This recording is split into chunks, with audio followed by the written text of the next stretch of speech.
चलिए आज की डाउट क्लास शुरू करते हैं।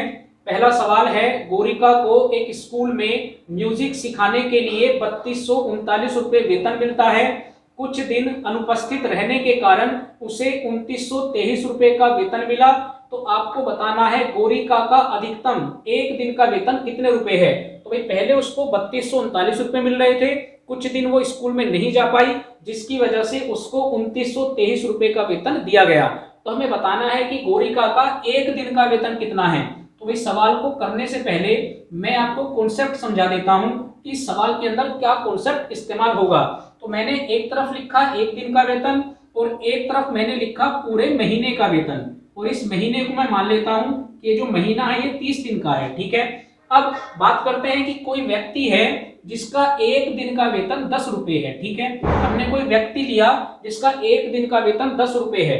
तो भाई अगर एक दिन का वेतन 10 रुपए होगा तो 30 यानी पूरे महीने का वेतन कितना हो जाएगा। तो भाई आप बोलोगे 300 रुपए। भाई 30 की 10 में गुना कर दी तो कितना आ गया, 300 रुपए आ गया।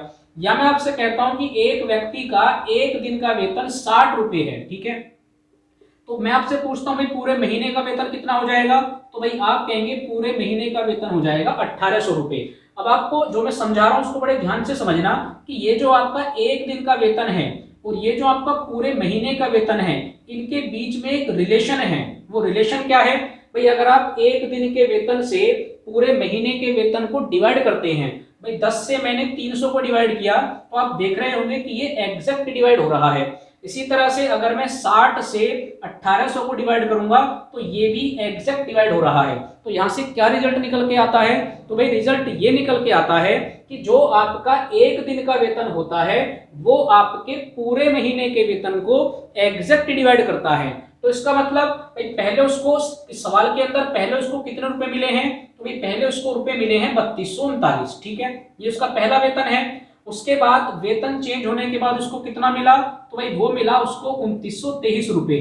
तो हमें सवाल के अंदर क्या करना है, हमें सवाल के अंदर एक ऐसा नंबर निकाल के लाना है जो 3239 को भी एग्जैक्ट डिवाइड करता हो और जो 2923 को भी एग्जैक्ट डिवाइड करता हो। क्यों, क्योंकि हम अभी ये देख के आ रहे हैं कि जो हमारा एक दिन का वेतन है वो हमारी पूरी सैलरी को एग्जैक्ट डिवाइड कर रहा है। तो भाई पहले उसको कितने मिल रहे थे 3239, बाद में उसको कितने दिए गए 2923, लेकिन ये दोनों उसके वेतन हैं।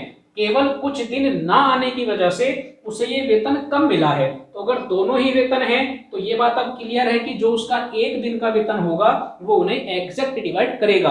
अब डिवाइड करने के लिए हमें क्या करना है, तो भाई इसीलिए मैंने कल की क्लास में आपको बताया था कि जो चैप्टर मैंने आपको कंप्लीट करा रखे हैं उनको आप अच्छे से जरूर देखें, वहां से आप कॉन्सेप्ट को समझें। जब आपको कॉन्सेप्ट समझ में आएगा तो इस तरह के सवाल भी आप बड़ी आसानी से कर पाएंगे। तो भाई अगर मुझे यहां से वो कॉमन नंबर निकालना है तो मुझे क्या करना पड़ेगा, मुझे इन दोनों का HCF लेना पड़ेगा। यानी जो इन दोनों का HCF आएगा वही हमारा क्या होगा, आंसर होगा, और वही वो नंबर होगा जो इन दोनों को एग्जैक्ट डिवाइड करता है। अब HCF कैसे लेंगे, तो भाई मैंने तरीका बता रखा है, मैंने आपको एक डिफरेंस मेथड बताया हुआ है। जब मैंने आपको HCF की क्लास कराई थी तो डिफरेंस मेथड क्या होता है, भाई बड़ी संख्या में से अगर मैं छोटी संख्या को घटाता हूं, यानी 3239 में से अगर मैं 2923 को माइनस करूंगा तो भाई ये 316 आएगा। कितना आएगा, 316। तो उसके बाद हम क्या करेंगे, हम ये चेक करेंगे कि क्या 316 से 3239 डिवाइड है, क्या 316 से 2923 डिवाइड है। लेकिन फिलहाल इस सवाल में हमें ये डिवाइड चेक करने की जरूरत नहीं है। क्यों नहीं है, क्योंकि एक बार आप जरा ऑप्शन देखिए तो आपके पास ऑप्शन जो है वो 2 डिजिट वाला है, कोई भी ऑप्शन आपके पास 3 डिजिट वाला नहीं है।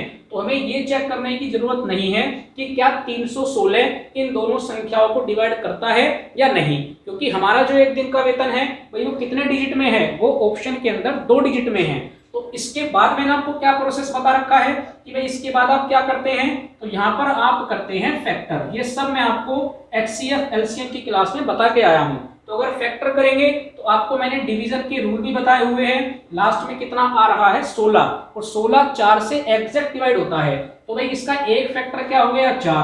तो अगर एक फैक्टर 4 हो गया तो दूसरा फैक्टर क्या होगा, 4 से 316 को डिवाइड कर दीजिए। तो भाई 4 सत्ते 28 और 4 निम 36। तो यहां से आपके पास जो 2 फैक्टर निकल के आए वो क्या क्या निकल के आए हैं, एक 79 आया है और एक 4 आया है। अब यहाँ पर हम HCF कैसे कैलकुलेट करते हैं, तो पहले हम बड़े वाली संख्या लेते हैं और उससे चेक करते हैं कि क्या दोनों नंबर डिवाइड हैं या नहीं। तो अब अगर आप ऑप्शन को देखेंगे तो ऑप्शन के अंदर हमें क्या दिया हुआ है, हमें 79 दिया हुआ है और 79 इन दोनों नंबर को एग्जैक्ट डिवाइड भी करेगा। आप करके देख सकते हैं, लेकिन अगर आप एग्जाम में क्वेश्चन कर रहे हैं तो आप अपने ऑप्शन का भी ध्यान रखिए, वहां पर आपको 79 दिया हुआ है, तो यही होगा आपका करेक्ट आंसर। चलिए अगला सवाल करते हैं। चलिए दूसरा सवाल करते हैं। लिखा हुआ है 200 मीटर की दौड़ में ए बी को 40 मीटर व सी को 60 मीटर के अंतर से हरा देता है। यदि बी और सी में 300 मीटर की दौड़ हो तो बी सी को कितने मीटर के अंतर से हराएगा। तो भाई पहले सवाल में 200 मीटर की दौड़ दी गई है, उसके अंदर 3 कैंडिडेट हैं ए बी और सी। तो भाई जीता कौन है, ए। इसका मतलब ये पूरा कितना दौड़ा होगा, ये पूरा 200 मीटर दौड़ा होगा। इसने बी को कितने अंतर से हराया है, 40 मीटर के। तो भाई 40 को आप कम कर दीजिए, इसका मतलब बी कितना दौड़ा, तो ये 160 दौड़ा, भाई तभी तो 40 का अंतर आएगा। इसी तरह से सी की बात करते हैं, तो सी को उसने 60 मीटर के अंतर से हराया, इसका मतलब ये कितना दौड़ा होगा, ये 140 मीटर दौड़ा होगा। लेकिन अब सवाल के अंदर क्या कहा गया कि जो रेस है वो रेस अब होगी 300 मीटर की। ठीक है, रेस कितने की होगी, तो भाई रेस होगी 300 मीटर की और किस किस के बीच है, केवल बी और सी के बीच है। तो फिलहाल हमें ए से कोई मतलब नहीं है, हम बात करेंगे बी और सी की। अब आप ये चेक कीजिए कि बी और सी के बीच में कितना अंतर आ रहा है। तो भैया आप बोल रहे होंगे कि ये 160 चला, ये 140 चला, यानी इनके बीच में 20 मीटर का अंतर है। ठीक है, कब, जब इनकी रेस 200 मीटर की थी। तो भाई 200 मीटर की रेस है, जब 200 मीटर की रेस होती है तो अंतर कितने का आता है, तो भाई अंतर आता है 20 का।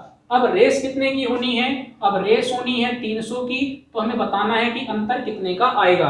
तो भाई 20 से मैंने काट दिया, ये कट गया 10 बार, 10 से काट दिया, ये आपका आ गया 30। लेकिन क्या ये आपका सही आंसर है, भाई आपको ऑप्शन में भी 30 दिया गया है, आपने कैलकुलेट भी कर लिया, भाई 200 पे 20 का अंतर आया, तो 300 पर कितना अंतर आएगा, भाई हमने निकाल दिया, तो अंतर कितने का है, 30 का। लेकिन ये सवाल आप कर चुके हैं गलत। अब ये सवाल कहाँ गलत हुआ है उसको आप समझिए। भाई जल्दबाजी में आपके पास ऑप्शन में 30 है, आपने कैलकुलेशन करी, आपका आंसर आ गया, तो आपको लगा कि ये मेरे ऑप्शन से मैच कर रहा है, लेकिन आप सवाल में गलती कर चुके हैं। अब ये गलती आपने करी कहां पर है उसको देखिए।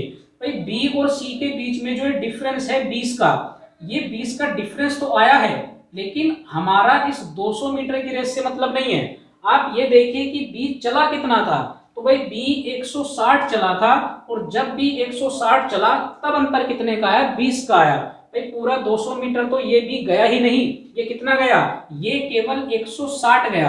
तो जब ये 160 गया तब अंतर कितने का आया, 20 का।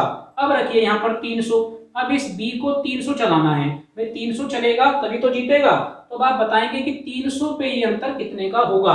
तो जहां हम सवाल के अंदर यहाँ पर 200 रखते हैं, उस केस में आपका ये सवाल गलत हो जाता है। यहाँ पर हमें कितना रखना है, 160 रखना है, क्योंकि बी के 160 चलने पर अंतर कितना है, 20 का है। तो अब हमें उसे कितना चलाना है, 300।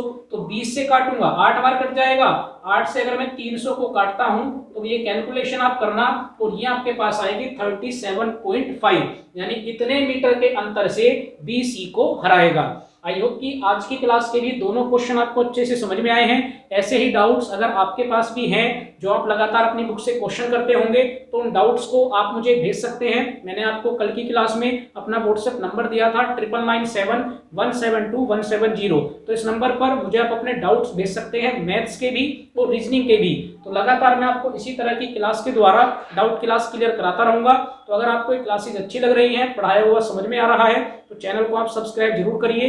लोकवाणी पाठशाला चैनल का नाम है, खुद भी सब्सक्राइब करिए, अपने साथ पढ़ने वाले दोस्तों से भी कराइए। तो चलिए आज की क्लास में इतना ही है, कल एक नई डाउट क्लास के साथ वापस आप लोगों से मुलाकात होगी।